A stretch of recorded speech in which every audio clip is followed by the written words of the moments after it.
Ever wondered what a deductible in finance is? Well, let's unravel this mystery together. Simply put, a deductible is a specific sum of money that you, as the insured, are required to pay out of pocket before your insurance company steps in to cover the rest of your claim. Picture it like the first step in a financial journey. You take that initial stride by paying your deductible, and then your insurance company joins you, covering the rest of the way. It's like a financial commitment you make to share in the risk covered by your insurance policy. This concept applies to various types of insurance, from auto and health to homeowners and renters. So it's a pretty universal term in the world of finance. Intriguing, isn't it? But there's more to it than meets the eye. You might be asking, why do deductibles exist in the first place? It's a great question, and the answer revolves around two key concepts: risk sharing and discouraging trivial claims. Let's start with risk sharing. Insurance is essentially a mutual agreement between you and your insurance company. You pay premiums, and in return, they promise to cover your losses if a specific event occurs. But it's important to remember, insurance companies are businesses, and like any business, they need to manage their risks effectively. This is where deductibles come into play. By setting a deductible, the insurance company ensures that you, as the policyholder, share some portion of the risk. This sharing of risk helps keep insurance premiums more affordable for everyone. Now, you may be wondering, what does this risk sharing look like in real life? Well, let's say you have a $1,000 deductible on your car insurance, and you get into an accident that causes $3,000 worth of damage. You would be responsible for paying the first $1,000, your deductible, and your insurance would cover the remaining $2,000. In this way, both you and your insurance company share the financial burden of the accident. The second purpose of deductibles is to discourage trivial claims. Imagine for a moment if there were no deductibles. It's possible that people might make claims for every little scratch or dent, no matter how small. This could lead to an overwhelming number of claims for insurance companies to process, and it could also drive up insurance premiums for everyone.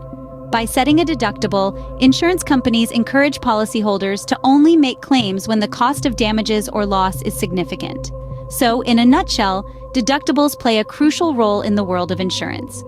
They help distribute risk between the insurance company and the policyholder, and they deter people from making minor claims that could inflate the overall cost of insurance. So, the deductible essentially acts as a financial gatekeeper. It's a mechanism that helps maintain balance in the insurance ecosystem, ensuring that both parties share in the risk and reward of the insurance agreement. Did you know there are different types of deductibles? This might come as a surprise, but not all deductibles are created equal. Let's dive into the different types and how they function in varied scenarios. First up, we have the per-occurrence deductible. This type is common in property insurance policies.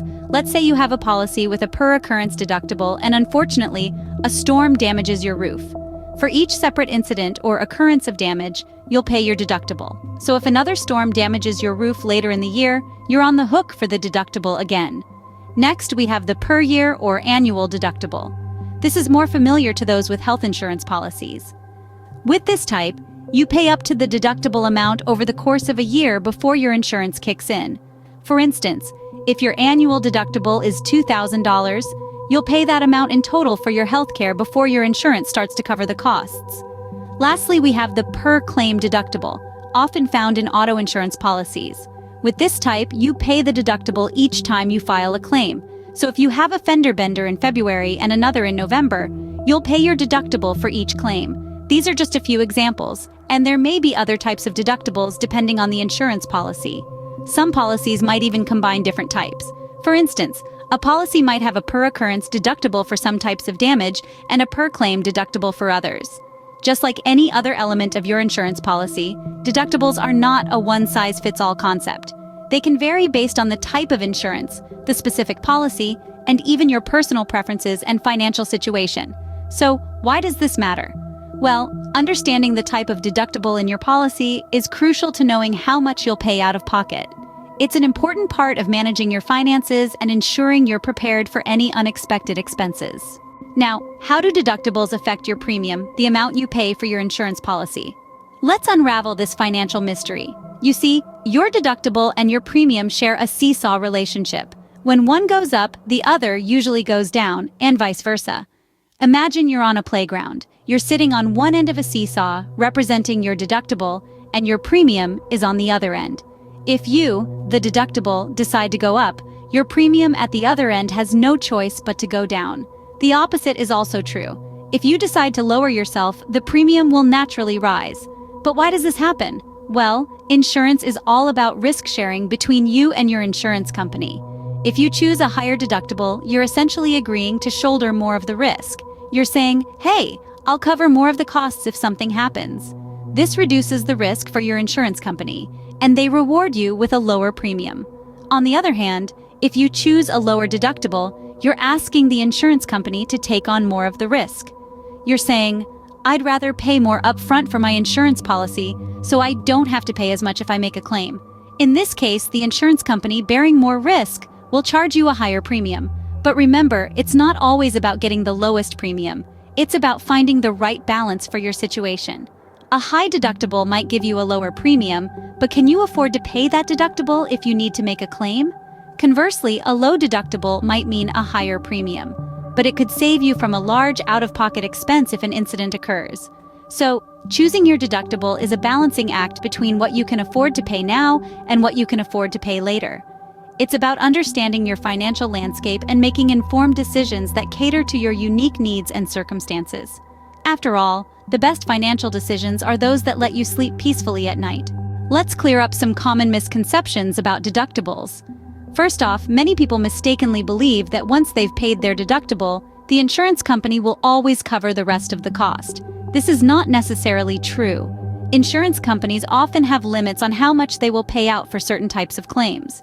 For example, if your policy has a limit of $50,000 for property damage and you have a claim that costs $75,000, even after you've paid your deductible, your insurance company will only pay up to the limit of $50,000. The remaining $25,000? That's on you. Another common misconception is that a deductible is a one-time payment.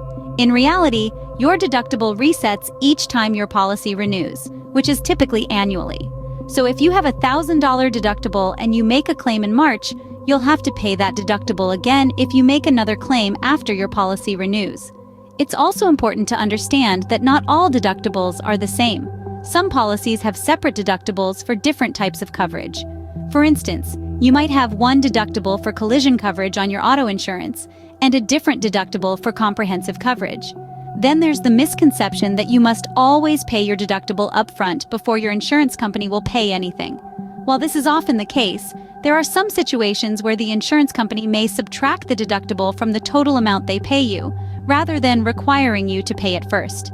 Finally, many people wrongly assume that their deductible is the maximum amount they'll have to pay out of pocket. But remember, your deductible is just the amount you're responsible for before your insurance kicks in. Any costs that exceed your policy's limits will come out of your pocket, regardless of your deductible. In conclusion, deductibles are not as straightforward as they might seem. Always read the fine print, and when in doubt, ask questions. Let's quickly recap what we've learned about deductibles. Deductibles serve as a vital cog in the machinery of finance, particularly within the insurance sector. They're the portion of a loss that you agree to pay before your insurance coverage kicks in, a way to share the risk between you and your insurer. We've seen that there are various types of deductibles, from per event to aggregate deductibles, each with their own unique features. Remember, the type of deductible can significantly impact the cost of your premiums. A higher deductible typically means a lower premium and vice versa. We also debunked some common misconceptions, like the notion that a deductible applies to every situation. It's not always the case, and understanding the specifics of your policy is crucial. Remember, understanding your deductible is key to understanding your financial responsibility in your insurance policy. Stay curious and keep learning.